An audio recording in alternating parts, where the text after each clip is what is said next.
శ్రీ గురుభ్యో ఋషిభ్యో మహేభ్యో దేవేభ్యో నమః.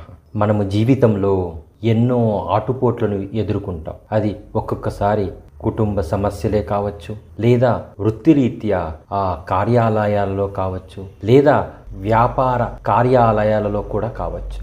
ఇలా ఎక్కడైనాను మనకు ఏదో ఒక సమస్య ఎదురు కావచ్చు. అది మన స్థాయికి మించింది కూడా కావచ్చు. అప్పుడు అటువంటి పరిస్థితులను ఎదుర్కొనవలెను అంటే అప్పుడు మనకు దుర్గమ్మ చేయూత ఖచ్చితంగా అవసరం. దుర్గమ్మ మనకు తోడ్పాటు ఇస్తుంది. అమ్మను మనము అభ్యర్థించవలె. ఏ విధంగా అభ్యర్థించవలెను అంటే ఈ అర్జునకృత దుర్గా స్తోత్రం ద్వారా మనము అమ్మను అభ్యర్థిస్తే ఈ స్తోత్రమే ఒక మంత్రంగా పనిచేస్తుంది. ఆ మంత్రం పఠించటం వల్ల, తదేకంగా పఠించటం వల్ల ఆ అభ్యర్థన అమ్మ దగ్గరికి చేరుతుంది. అప్పుడు అమ్మ ఛత్రఛాయంలోకి మనం వెళ్తాం. అమ్మ యొక్క రక్షణ కవచంలోకి మనం వెళ్ళిపోతాం. అప్పుడు ఇక మనకు సమస్యలు ఏముంటాయి?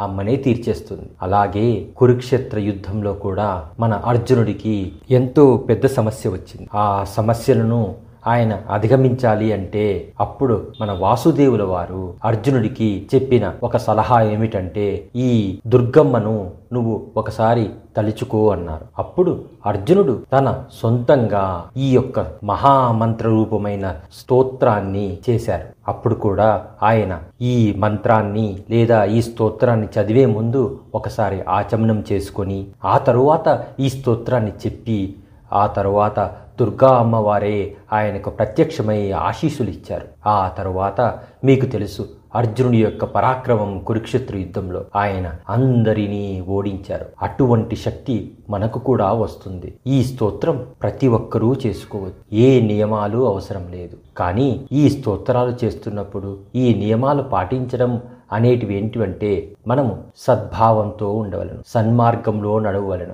అప్పుడు అమ్మ మనల్ని ఖచ్చితంగా రక్షిస్తారు. ఏవైనా వృత్తి సమస్యలు ఉంటే కానీ ఖచ్చితంగా ఇట్టే సమసిపోతాయి. మనము ఈ యొక్క స్తోత్రం వినడం కానీ, చదవటం కానీ, పఠించటం కానీ, మననం కానీ చేయడం వల్ల మనము సమస్య వచ్చినప్పుడు చేయటం కంటే రోజు ఒకసారి చేసుకోవడం అనేది చాలా ఉత్తమమైన మార్గం. అప్పుడు ఆ సమస్య మన కాంపౌండ్ వాళ్ళ దగ్గరికి కూడా రాకుండా చూసుకుంటుంది అమ్మ. మనం తలపెట్టిన అన్ని కార్యాలలో విజయం సాధించటానికి, మన శత్రువులు కూడా మిత్రులు అవటానికి, భయంకర కష్టాలు కానీ లేదా నయము కాని ఎలాంటి వ్యాధులైనను తొలగిపోవటానికి ఈ స్తోత్ర పారాయణమే ఏకైక మార్గం. ఈ స్తోత్రం ఆవిర్భవించిందే రణరంగంలో, కురుక్షేత్రంలో. కాబట్టి మనకు ఎటువంటి సమస్య ఎటువంటిదైనా ఆమోదయోగ్యమైన పరిష్కారమే లభిస్తుంది అనడంలో ఎటువంటి సందేహమూ లేదు. మహిమాన్వితమైన అర్జునకృత దుర్గా స్తోత్రం. నమస్తే సిద్ధసేనాని ఆర్యే మందరవాసిని కుమారి కాళీ కాపాలి కపిలే కృష్ణ పింగళే భద్రకాళీ నమస్తుభ్యం మహాకాళీ నమోస్తుతే చండీ చండే నమస్తుభ్యం తారిణీ వరవర్ణిని కాత్యాయని మహాభాగే कराली विजये जये शिखिपिञ्च ध्वजधरे नानाभरणभूषिते अट्टशूलप्रहरणे खड्गखेटकधारिणी गोपेन्द्रस्यानुजे ज्येष्ठे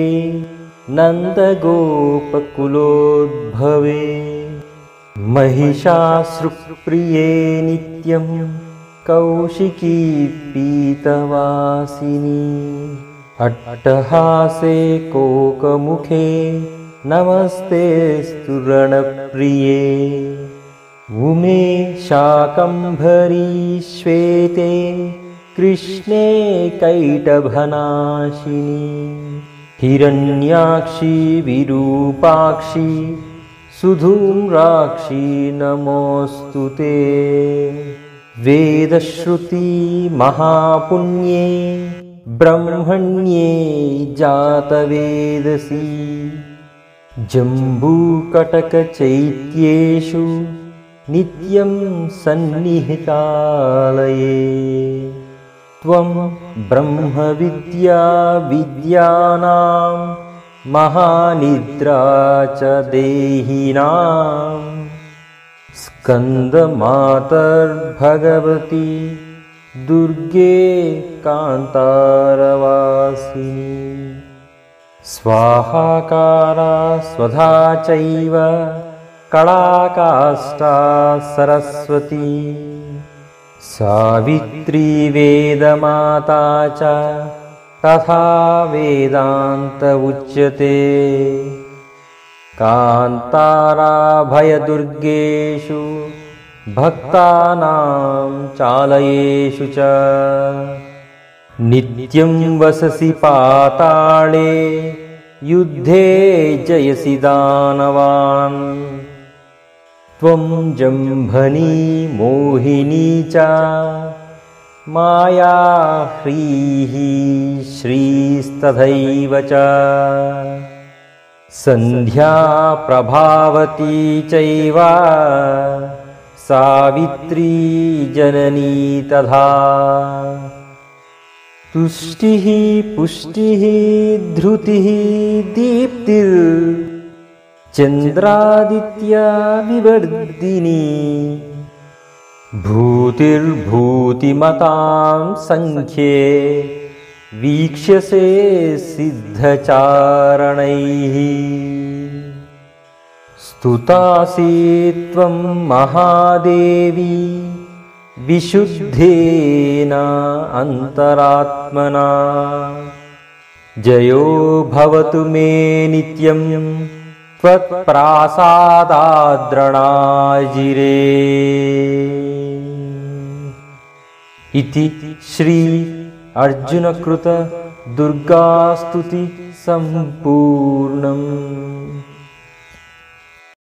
नमस्ते सिद्धसेनानि आर्ये मन्दरवासिनी कुमारी काली कापाली कपिले कृष्णपिङ्गळे भद्रकाली नमस्तुभ्यं महाकाली नमोऽस्तु ते चण्डी चण्डे नमस्तुभ्यं तारिणी वरवर्णिनी कात्यायनी महाभागे कराली विजये जये शिखिपिञ्च ध्वजधरे नानाभरणभूषिते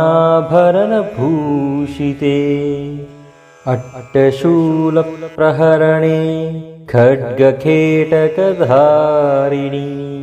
गोपेन्द्रस्यानुजे ज्येष्ठे नन्दगोपकुलोद्भवे महिषासुरप्रिये नित्यं कौशिकी पीतवासिनी अट्टहासे कोकमुखे नमस्तेऽस्तु रणप्रिये उमे शाकम्भरी श्वेते कृष्णे कैटभनाशिनी हिरण्याक्षी विरूपाक्षी सुधूम्राक्षी नमोऽस्तु ते वेदश्रुति महापुण्ये ब्रह्मण्ये जातवेदसी जम्बूकटकचैत्येषु नित्यं सन्निहितालये त्वं ब्रह्मविद्या विद्यानां महानिद्रा च देहिनां स्कन्दमातर्भगवती दुर्गे कान्तारवासिनी स्वाहाकारा स्वधा चैव कलाकाष्ठा सरस्वती सावित्री वेदमाता च तथा वेदान्त उच्यते कान्तारा भयदुर्गेषु भक्तानां चालयेषु च नित्यं वससि पाताळे युद्धे जयसि दानवान् त्वं जम्भनी मोहिनी च माया ह्रीः श्रीस्तथैव च सन्ध्या प्रभावती चैव सावित्री जननी तथा तुष्टिः पुष्टिः धृतिः दीप्तिर्चन्द्रादित्या विवर्धिनी भूतिर्भूतिमतां संख्ये वीक्ष्यसे सिद्धचारणैः स्तुतासि त्वं महादेवी विशुद्धेन अन्तरात्मना जयो भवतु मे नित्यं त्वत्प्रासादाद्रणाजिरे।